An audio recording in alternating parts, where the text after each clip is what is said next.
આજથી થોડાક દિવસ પહેલા બોટાદના હળદળ ગામમાં જે પોલીસ પર પથ્થરમારો થયો હતો ને ત્યારબાદ લાઠીચાર્જની ઘટના બની હતી। આ ઘટનામાં 85 જેટલા લોકો સામે હત્યાના પ્રયાસનો ગુનો નોંધાયો હતો ને આ બાદ આપ નેતા રાજુ કરપડા, પ્રવીણ રામ સહિતના લોકોની ધરપકડ પણ થઈ હતી। આ સમગ્ર મામલો છે તે કોર્ટમાં ચાલી રહ્યો છે અને એક મહત્વના સમાચાર મળ્યા છે, જેમાં બોટાદ સેશન કોર્ટ દ્વારા 27 જેટલા ખેડૂતોના જામીન મંજૂર કર્યા છે, જેના પગલે આમ આદમી પાર્ટીના નેતાની પ્રતિક્રિયા સામે આવી છે। શું સમગ્ર મામલો છે, વિગતે વાત કરીએ।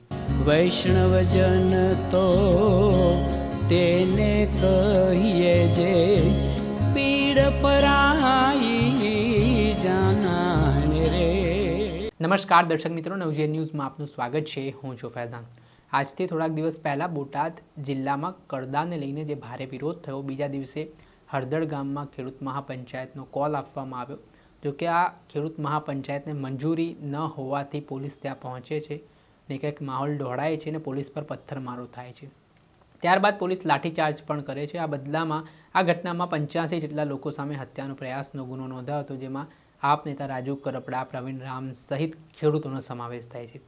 આ ઘટનાના પગલે થોડાક દિવસ પહેલાં જે ખેડૂતોની લડાઈ છે તે ગુજરાત હાઈકોર્ટ સુધી પહોંચી હતી, જેમાં 6 જેટલા ખેડૂતોના જામીન છે તે મંજૂર કરવામાં આવ્યા હતા।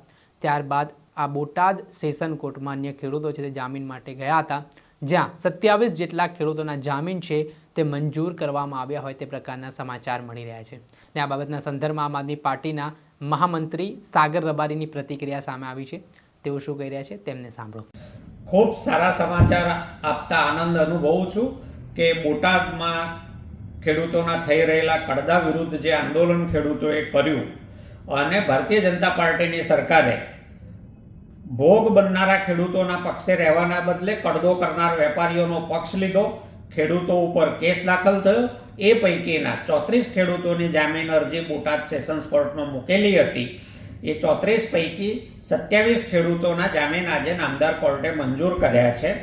7 અરજીઓ પેન્ડિંગ છે, એનો ચુકાદો હવે આવશે। પરંતુ ખૂબ ખુશીના સમાચાર એ છે કે 27 ખેડૂતો જેમને કેસમાં કોઈ રોલ વગર એક સામૂહિક સોગંદનામા દ્વારા આરોપી બનાવવામાં આવ્યા હતા, એવા નિર્દોષ ખેડૂતોનો હવે જલ્દીથી છુટકારો થશે। આ બોટાદના કડદાકાંડની આખી લડાઈમાં એક મહત્વનું પહેલું પગથિયું જે ખેડૂતોએ જીત્યું છે અને આવનારા દિવસોમાં કાનૂની રાહે તમામ અડચણોને પાર કરીને ખેડૂતો સફળ થશે એવી આશા છે। આ સમગ્ર મામલામાં બોટાદ સેશન કોર્ટમાં 34 ખેડૂતોની જામીન અરજી મૂકવામાં આવી હતી, જેમાં 27 ખેડૂતોના જામીન છે બોટાદ સેશન કોર્ટ દ્વારા મંજૂર કરવામાં આવ્યા છે અને આ 27 ખેડૂતોને જેલ મુક્ત કરવામાં આવશે। તેને લઈને આ જે ખેડૂત છે તેમના પરિવારમાં સુખનું મોજું ફરી વળ્યું છે, ખુશીનો માહોલ જોવા મળી રહ્યો છે ને આ પહેલાં 6 જેટલા ખેડૂતોના જામીન છે તે થયા હતા ને ત્યારબાદ હવે 27 ખેડૂતોના જામીન છે તે થયા છે।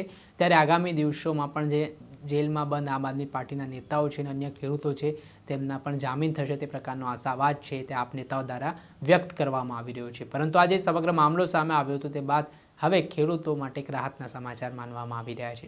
દર્શક મિત્રો, આવા જ નવા વિડીયો સાથે આપને માહિતગાર કરતા રહીશું, એટલે નવજીવન ન્યૂઝને લાઇક કરી લો, સબસ્ક્રાઇબ કરી લો અને વધુમાં વધુ શેર કરો।